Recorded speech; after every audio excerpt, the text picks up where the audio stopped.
Amakuru muri Repubulika ya Demokarasi ya Kongo, guverineri w'ubutegetsi bwa gisirikare mu ntara ya Kivu ya ruguru, General Major Pierre Chirimwami Nkuba, yaguye mu ntambara y'ingabo za leta FARDC n'umutwe wa M23. Diane Ninazwe aratubwira uko byagenze. Itorokanizo ry'amakuru y'Abongereza Reuters ijwi rya Amerika dukesha ino nkuru rivuga ko General Major Peter Chirimwami Nkuba yahitanye n'amasasu y'abarwanyi ba M23 bamurashe ari ku rugamba aho intambara iri kwirabera. Reuters ivuga ko yabonye kandi icegeranyo ca ONU cyoneza urupfu rw'umutegetsi wo ku rwego rwo hejuru muri Kongo aguye ku rugamba. Iki cegeranyo kubw'iryo torokanizo ry'amakuru y'Abongereza kivuga ko yoba yacikaniye mu ndege yari mujanye Goma ejo kwa gatanu kugira ngo aje kuvurizwayo. Reuters iti yarasiwe ku birometero 200 by'igisagara ca Goma aho yari yagiye gutera intege ingabo ziwe no kuraba uko zigenza ku rugamba. Leta ya Kongo kugira doze gutegura ino nkuru ntaco yari bwavuge ku rupfu rwa General Major Peter Chirimwami Nkuba yatwara Kivu ya ruguru kuva muri 2023. Urunani Alliance Fleuve Congo ruhurikiyemo imirwi irwanya ubutegetsi bwa Kongo narwo rwavuze ko ruhemuka ari uko rwifatiye igisagara ca Goma. Biruko mu gihe ishamwe mpuzamakungu ONU ryagabishije ko intambara ya Kongo ibangamiye abasivili ishobora kuvyara intambara mu karere kose Kongo irimwo muri rusangi. Ku rundi ruhande ishami rya ONU ryitaye impunzi ku isi HCR mu mpfunyapfunyo naryo ryavuze ko abahunga biyongereye cyane kuva mu ndwi iheze. Hagati aho ubuserukizi bwa Amerika, ubw'Ubufaransa n'Ubwongereza muri Kongo bwasavye abanyagihugu b'ivyo bihugu kwihutira kuva i Goma. Ubutumwa barungikiwe bukaba buri no ku mbuga ngurukana bumenyi z'ubwo buserukizi bubasaba kubikora imbibe n'ibibuga vy'indege bicuguruye. Umushikiranganje ajejwe imigenderanire ya Kongo n'ayandi makungu nawe akaba yasavye vyihuta inama y'akanama ka ONU kajeje umutekano kugira ngo yige ku kibazo ca Kongo.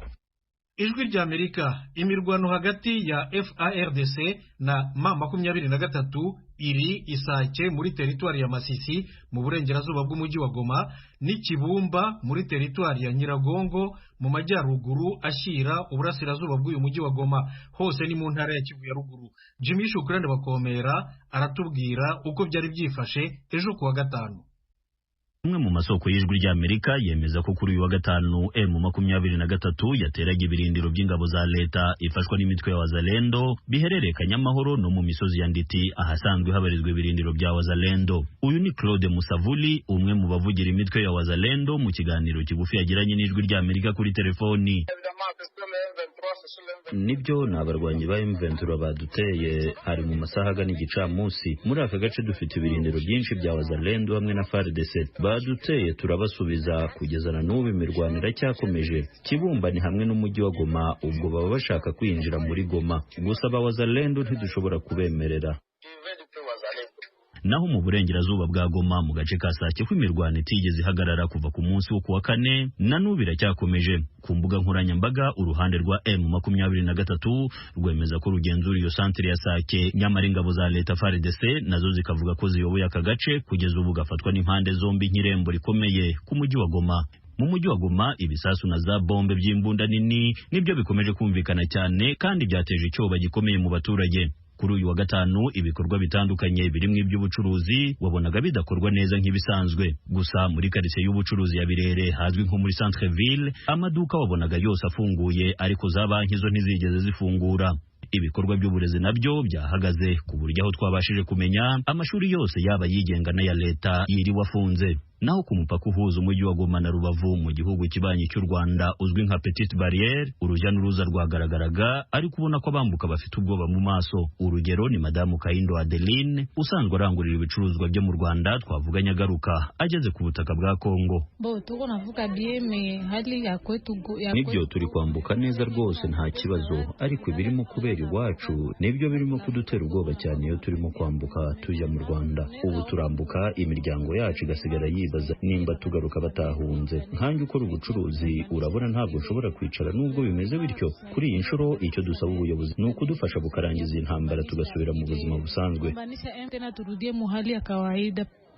Nubwo abantu bambuka bisanzwe bajya mu bikorwa byabo bya buri munsi, hari n'abandi bake barimo gutinya ibibera mu nkengero z'umujyi wa Goma bagahitamo kwerekeza i Rubavu bavuga ko baterwa ubwoba n'ibisasu. Uyu ni Madame Ishimwe Gentille uri mu kigero cy'imyaka 34, ahetse umwana kandi afite n'undi mu maboko. Turuguhunga kubera turugutinya ko ibombe byatugwaho, turukuva muri Kongo turikwerekera mu Rwanda kubera n'ubundi turukubona M23 akajije umurego n'imirwano igomeje kuba myinshi, none turuguhungira mu Rwanda kugira bino bibombe bitatugwaho.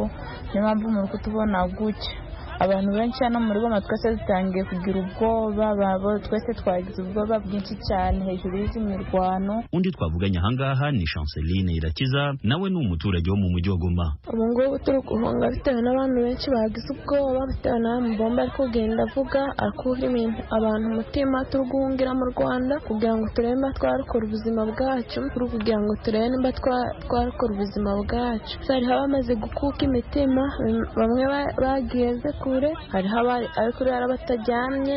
Natwe tusaba ubufasha buturutse muri leta kugira turebe niba twabona amahoro.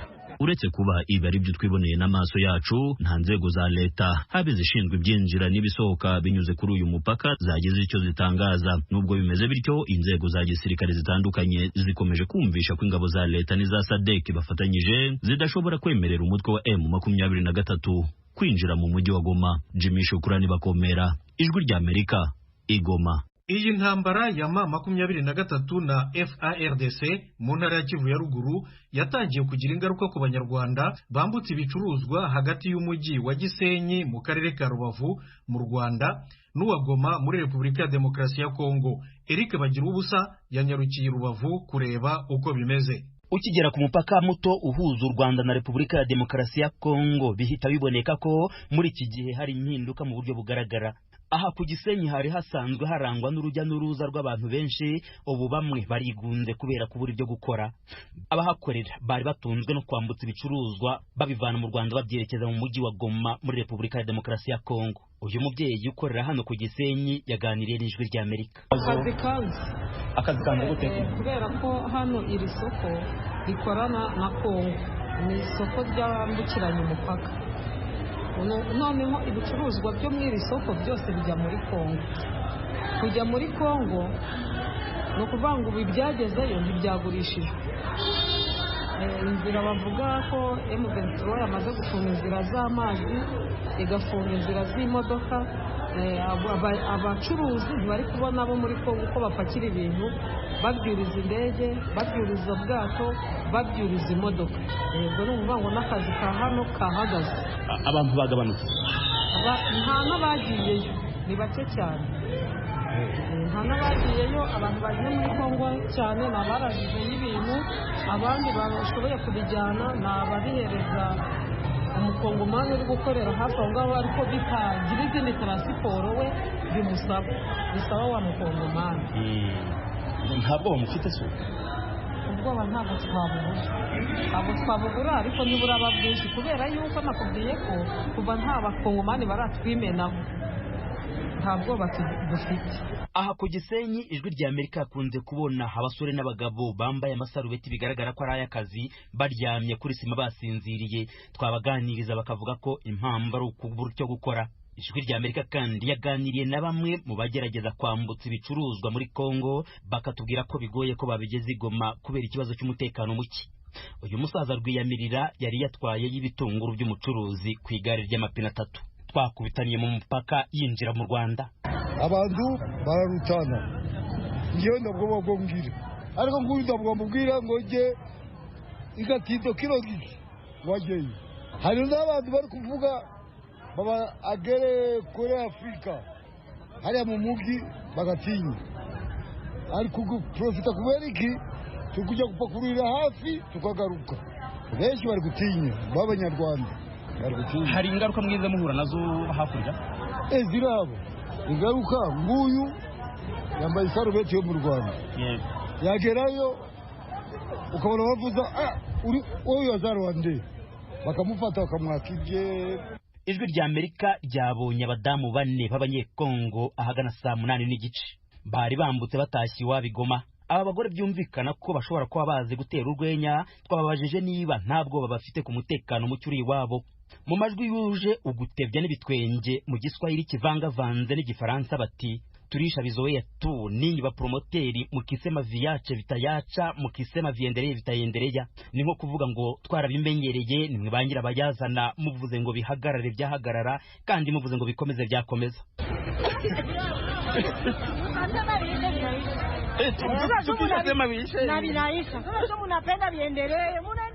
Hari umwe mu bakozi bashinzwe binjira n'abasohoka hano ku Gisenyi watubwiye ko kugeza ubu u Rwanda ntawe rurakira nk'impunzi y'umunyekongo yinjiye iturutse Goma ihunga umutekano muke. Gusa ntitwabashije kumenya mu buryo bw'imibare uko byifashe ku rujya n'uruza rwo kuri uyu mupaka ugeranyije no mu bindi bihe byabanje. Winjiye mu mahoteli yo mu mujyi wa Rubavu ku Gisenyi uhabona imodoka nyinshi zambaye ibirango bya Repubulika ya Demokarasi ya Kongo. Abakozi b'ayo mahoteli bakatubwira ko ari abanyekongo babaye bahunze by'igihe gito kugira ngo barebe aho iby'iwabo byerekeza. Hari abagabo babiri bacumbitse muri imwe muri hoteli batubwiye ko bahunze kubera ubwoba bw'ibibera iwabo. Ubona ko bari n'abadamu babo ndetse n'abana babo. Babwijwe rya Amerika ko ikigo cya serivisi z'itumanaho bakorera Igoma gifite icyicaro mu Bwongereza aricyo cyabategetse kuva mu mujyi wa Goma. Bakavuga ko n'ubusanzwe bazakomeza gukorera ku ikoranabuhanga kugeza igihe bazongera guhabwa andi mabwiriza yo gusubira Igoma. Bakatubwira ko mu mujyi wa Goma hari icyoba kandi bigoye kumenya amaherezo yabyo. Ku mugoroba wo kuri uyu wa gatanu ijwi rya Amerika ryazengurutse zimwe mu mbibe u Rwanda na Kongo bihuriraho. Bigaragara ko ubuzima busa n'ubusanzwe kuba uhatuye. Twabonye abasirikare 5 b'Abanyarwanda bagenda mu muhanda bacunga umutekano. Umuhanda Kigali Gisenyi ukunze kurangwa n'urujya n'uruza rw'ibinyabiziga ni nako wajyaga urangwa n'abapolisi benshi bashinzwe umutekano wo mu muhanda. Biragoye kumenya icyabaye ariko kuri uyu wa gatanu ijwi rya Amerika ryahagurutse i Kigali saa 4 n'igice za mu gitondo. Kuva Kigali kugera ku Gisenyi utangiye kwinjira umujyi twahabonye abapolisi 11 gusa bashinzwe umutekano wo mu muhanda. Mu karere ka Gakenke twahahuriye n'amakamyo ya polisi n'izindi modoka zabaga ziyaherekeje bigaragara ko ntacyo yarapakiye. Bamwe mu baturiye imbibe za Repubulika ya Demokarasi ya Kongo ku ruhande rw'u Rwanda babwijwe rya Amerika ko mu bihe bitandukanye bumva urusaku rw'ibisasu biremereye mu ntambara ishyamiranyije abarwanyi b'umutwe wa M23 n'ingabo za Kongo za FARDC. Bagira urusajwi rya Amerika ku Gisenyi mu burengerazuba bw'u Rwanda.